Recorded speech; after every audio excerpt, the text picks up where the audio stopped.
We have been told a comforting lie about money. The lie is that your financial problems would be solved if you just earned more. And yet, nearly 60% of Americans earning over $100,000 a year live paycheck to paycheck. Read that again, $100,000. Gone before the next one arrives.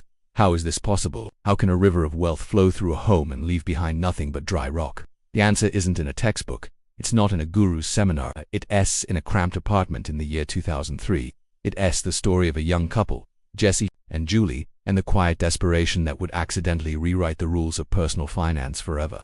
They were students, they were in love, they were about to have their first child, and they were broke. Not poetically broke, clinically broke. The kind of broke where the hum of the refrigerator feels like a ticking clock, counting down the days until the next bill is due. Jesse was finishing his master's degree in accounting. He knew numbers, he could make a spreadsheet sing, and that was the problem. Every month, they would sit at their small kitchen table, the glow of the laptop illuminating their determined faces. They would build the perfect budget, a masterpiece of foresight, a crystal palace of financial planning. They would forecast every dollar, so much for rent, so much for groceries, so much for utilities, a tiny, hopeful amount set aside for savings. It was beautiful, it was logical, it was a complete and utter fiction, because life does not respect spreadsheets. One month it was a tire on their old sputtering car, a sudden non-negotiable expense. The crystal palace shattered. To pay for the tire, they had to steal money from the grocery column, which meant by the last week of the month, they were eating ramen and hoping the electricity wouldn't notice. They hadn't failed, the system had failed them. The act of forecasting was the original sin. It assumes a calm sea. It assumes you can see the future and you can't. Nobody can. That was the Moro invisible.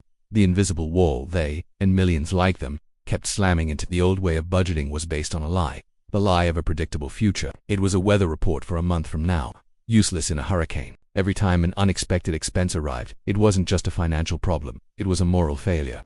The budget broke, and so did their spirits. They felt guilty, incompetent, bad with money. One night after another budget had crumbled to dust, Jesse sat staring at the screen. He wasn't looking at the spreadsheet anymore. He was looking at a single number, the real number. The number of dollars they had in their checking account. Right now today was a pitifully small number, and next to the laptop was a small stack of envelopes. The bills, rent, electricity, the car payment. In that moment of quiet desperation, the world shifted.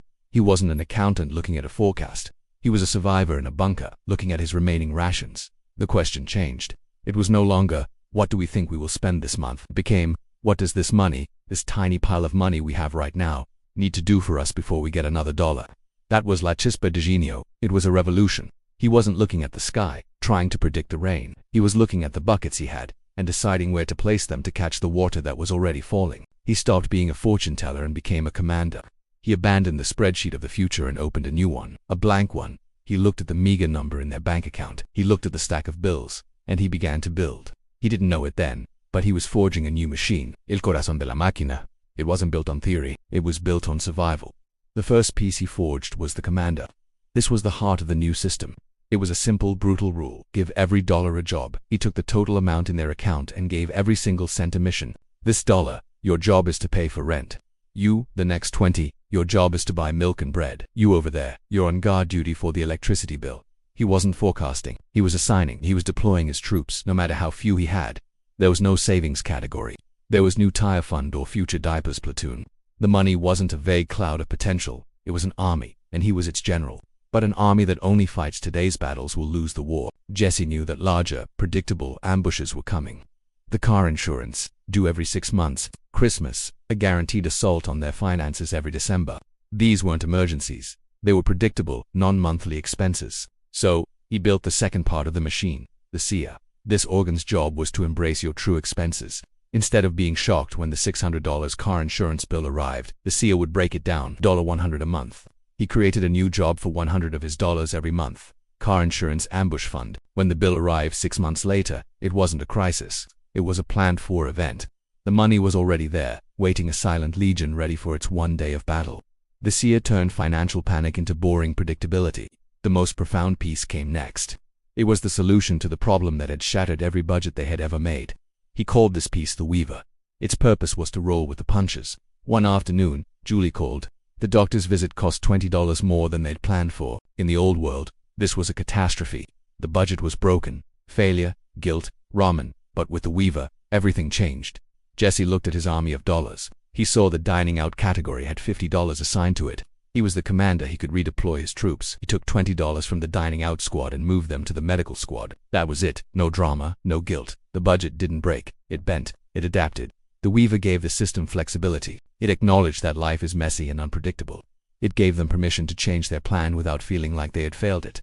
For months, they lived by these rules. The commander, the seer, the Weaver, acquired confidence began to grow. The panic receded. For the first time, they felt they were in control. Then, they noticed something magical happening. A side effect. They were always a little bit ahead. The money they were spending this week wasn't from the paycheck that had just arrived. It was from the one before. A buffer was growing. A small cushion of time and peace. This became the fourth and final part of the machine, its ultimate purpose. The wellspring. Its function was to age your money. The goal was to reach a state where the money you spend today is at least 30 days old. It meant you were no longer living paycheck to paycheck. You were living on last month's income. This wasn't a rule to follow. It was a state of being you achieved. It was the prize. The wellspring was freedom. It was the end of the overdraft for anxiety. It was the ability to breathe. Jesse had built this system for his family.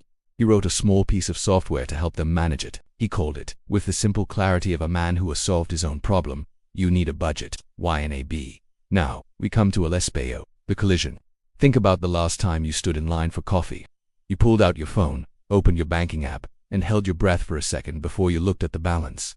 That flicker of anxiety, that vague sense of not quite knowing, is this okay? Can I afford this? Or think about the third week of the month, that familiar, low-grade dread as the money seems to evaporate, the feeling that you're just a passenger in your own financial life, watching the scenery go by until the train inevitably hits the empty station.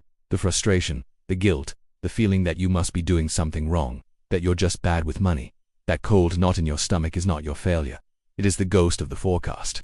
It is the echo of every broken spreadsheet, every failed budget that told you to predict the future instead of commanding the present. Your anxiety is the direct result of using a system that was designed to fail in the chaos of real life. Jesse and Julie felt it in their cramped apartment in 2003. You feel it in the coffee line today.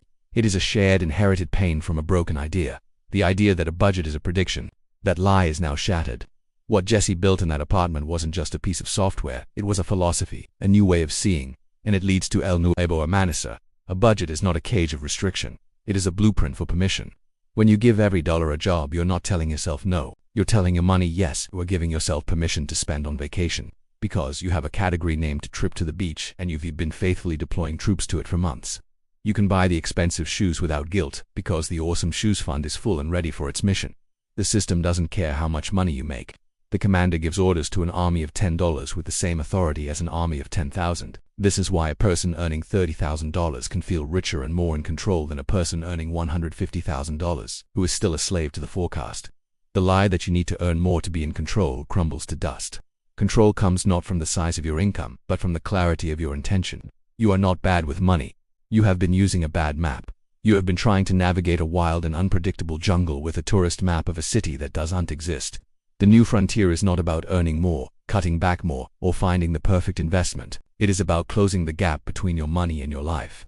It is about making your financial reality a perfect reflection of your priorities and your dreams, $1 at a time. Stop predicting your future. Start building it.